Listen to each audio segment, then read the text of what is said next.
much for coming in. But quick question, why aren't you at this conservative political action conference that's underway here in Washington? The other three Republican candidates will be addressing the group tomorrow. Well, we made a decision a couple months ago not to do it, and it was a matter of resources. You know, we have a lot of young people that are involved in our campaign. We ask a lot of them, and they're doing a lot of hard work. They do the phone calling and the door knocking and all these things that they do, and they're scattered about. So we just decided that we wouldn't put the effort. I mean, people don't come there just automatically, and our supporters, we've asked them to do other jobs. So we had decided that a couple months ago not to come to CPAC. How do you explain the recent success of Rick Santorum, certainly at the expense of Mitt Romney? I think it's the frustration with the Republican base, and you know the turnouts keep going down. I see there's a few Republicans that might not even vote Republican this year, and we certainly have a lot of those that come to our rallies that from the Democratic Party. They won't vote Democrat, and they join our rallies. But I think it's the lack of enthusiasm for any of the other three. I mean, there's Mitt's been around for a bit, and they know what he stands for. But there's a bit of irony, though, for Santorum to be the one that's criticizing Mitt Romney for being liberal, because when we do the analysis and look at his voting record, I mean, he's not a moderate. He has voted for a lot of big government things. So from my viewpoint, it's a bit ironic that this sharp criticism, these arguments and debates going back and forth, I don't know, maybe the people are getting tired of it. Maybe they're getting tired of the Republicans bickering among themselves when they realize that their positions are essentially the same. And, of course, we're not on the top, but we see ourselves growing in enthusiasm, and our numbers keep growing. So hopefully our message will resonate and more will join us, and I think that will be the case. Because the way I see it, from your perspective, and correct me if you think I'm wrong, you have your positions. They're very well known to all of your supporters and a lot of other folks. But you look at the other three Republican candidates still left in this race, you don't see a whole lot of difference among these other three, do you? No, I don't. And if you're talking just about political strategy and political consequences, that, of course, falls to a benefit to us because in many ways I'm running against the status quo. Individuals that support the positions that existed, they don't question anything in foreign policy or anything in monetary policy, and they've been big spenders. I mean, none of them were, when they had a chance to really show fiscal conservatism, they didn't do it. They talk sort of that one now, but they don't offer any cuts. So there is a difference, but I think that's is what's raising the frustration level with many Republicans, and I have to just work hard to present my case for limited government and a different monetary system and looking at entitlements and actual cuts. And you know that I have proposed and very sincere about it, and people know that I would cut $1 trillion out of the budget. I think government is too big, and if you want it smaller, you have to cut the spending. And then you speak about your monetary policy. I know you want to go back to the gold standard. So walk us through how that would work out, how that would play out. Right now, the international economy is basically based on the U.S. dollar. If you went to the gold standard, how do you change that? Walk us through the process.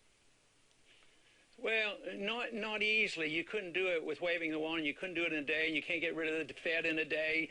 But you have to have gradualism and work it out. When we went back on a gold standard after the Civil War, it was like 17 years later, and they had a 3-year transition period. So it has to be worked out. All I want to do is legalize competition with this paper money system. The world is going to come crashing down financially when this continues, especially what's happening in Europe. But I just want people to opt out of it and be able to preserve their wealth by using another currency. And the system, even by those who are very much in charge on international finance, knows this is coming because they're talking about a new currency, but they're talking about another paper currency run by the United Nations. And that, of course, would be anathema to those of us who believe that we have a national sovereignty and a right to protect our own currency. Because you say the system is about to come crashing down. If you take a look at the last 3 years, since President Obama took office, if you look at the Dow Jones, the Wall Street numbers, they've really gone up a lot from under 7,000, 65, 6,800 to over 12,000, approaching 13,000. Why are these numbers so good right now? Well, because the Fed has created so much money. The inflation is the increase in supply of money. We never know where exactly it will go, but they will channel it. So it channeled it to the financial markets, and the banks got the money for free, where the people who produce jobs, they don't even get the loans. It's much safer for the banks to borrow at 0% and loan it back to the government at 3%, and they get out of trouble. And the stocks like that. But there's no real growth, regardless of what these employment statistics shows. You know, in the past 10 years, there's really been no growth. We've had a 30 million increase in the population, but no significant increase in productive jobs. So this country is in much worse shape. And when you count all the unemployment, even by government statistics, the unemployment rate is 11%. And that's why the people feel a lot worse than the government tells us we're supposed to feel. And I think the American people know that, and that's why there's still a lot of concern about the economy. Where do you stand, Congressman, on the debate that's underway, the fight that's underway right now between the White House and the Catholic Church on contraception as far as religious-based hospitals, charities, universities that would be required to provide contraception? You're a doctor, among other things. Where do you stand on this fight that's going on, not only as a physician, but a libertarian?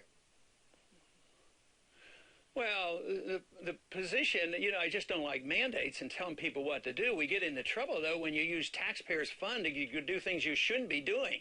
So when the taxpayers get involved, then you say, how can you be fair to everybody? Well, you can't be. So the government shouldn't be funding it. But certainly, if the funding is going to occur, you don't tell churches what they should do. So I don't like the mandates at all. And I think Obama's dug a hole for himself here, because he's trampling on religious conviction.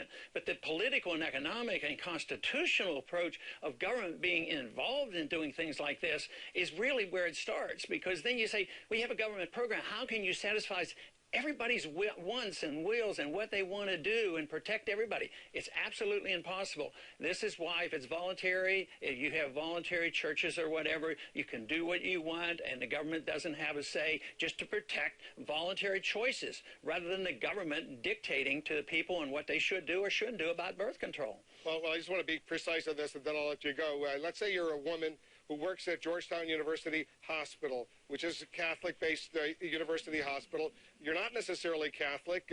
You want to, even if you are Catholic, you want to have access, your health insurance, to get birth control pills. Should your health insurance company be required to provide you that kind of access?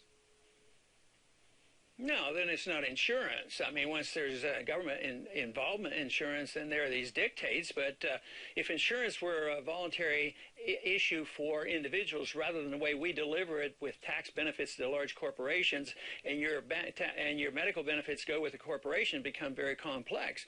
But in a true free market, you'd pick the company that would provide you with the services that you want. It would be like picking out which life insurance policy you want, or picking out what kind of house policy you want, or what kind of car policy you want. It would be individualized. But once again, the government's been involved in this health care business for so long.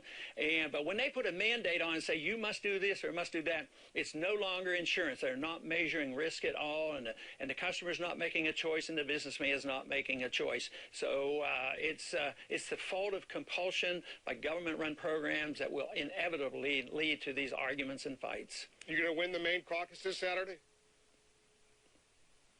I think we have a chance to do that, and I'll be up there and struggling up to the last minute, but every time I've been up there, the support has been wonderful, and I'm so pleased that they're very receptive to the ideas of liberty, and I'm cautiously optimistic about Saturday. We'll be covering it with a special situation room, 6 p.m. Eastern, starting our coverage Saturday night. Congressman Paul, as usual, thanks very much for coming in. Thank you.